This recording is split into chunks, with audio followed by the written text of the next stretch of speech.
একজন রোজাদারের 10টি পছন্দনীয় কাজ।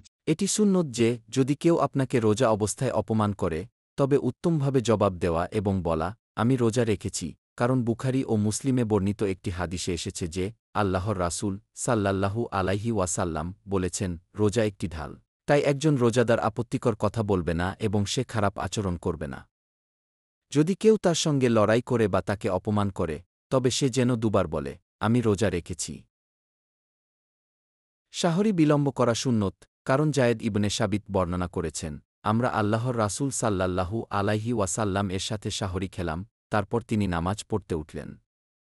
আমি জিজ্ঞেস করলাম, আজান ও শাহরির মধ্যে কত সময় ছিল? তিনি উত্তরে বললেন, শাহরি শেষ করার পর আজানের আগে প্রায় 50 আয়াত তেলাওয়াত করা যায়। একজন রোজাদারকে আজানের 5 থেকে 10 মিনিট আগে তার শাহরি শেষ করতে হবে। ইফতার করতে দেরি না করা, কারণ নবী সাল্লাল্লাহু আলাইহি ওয়াসাল্লাম বলেছেন, মানুষ ততদিন কল্যাণের মধ্যে থাকবে যতদিন তারা ইফতার তাড়াতাড়ি করবে। বুখারী মুসলিম। সুন্নত হল তাজা খেজুর দিয়ে ইফতার শুরু করা, যদি তা না পাওয়া যায়, তবে শুকনো খেজুর দিয়ে শুরু করবে। ইফতারের সময় বিসমিল্লাহ বলা সুন্নত, এছাড়া অন্যান্য যে দোয়াগুলো আছে প্রায় সবগুলো দুর্বল হাদিস। একজন রোজাদার বেশি বেশি করে দোয়া করবে, কারণ নবী সাল্লাল্লাহু আলাইহি ওয়াসাল্লাম বলেছেন, 3 জনের দোয়া প্রত্যাখ্যাত হয় না, ন্যায়পরায়ণ শাসক, রোজাদার ব্যক্তি যতক্ষণ সে রোজা অবস্থায় থাকে, এবং একজন নির্যাতিত ব্যক্তির দোয়া। এটা মুস্তাহাব হল যে কাজগুলো আল্লাহ পছন্দ করেন। মসজিদে বসে কুরআন তিলাওয়াত করা ও জিকির করা, তারাবিহ পড়া এবং বেশি বেশি করে দান করা। বুখারী ও মুসলিমের বর্ণনা।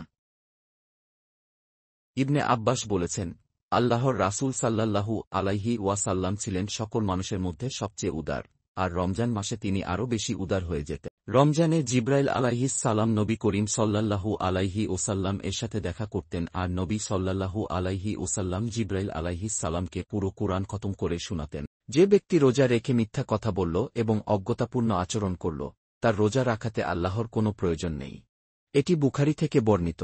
এখানে অজ্ঞতাপূর্ণ আচরণ বলতে বোঝানো হয়েছে, একজন রোজাদার ঝগড়া করতে পারবে না, তার গলার স্বর উঁচু করতে পারবে না এবং যৌন আকাঙ্ক্ষা নিয়ে তার স্ত্রীকে স্পর্শ করতে পারবে না।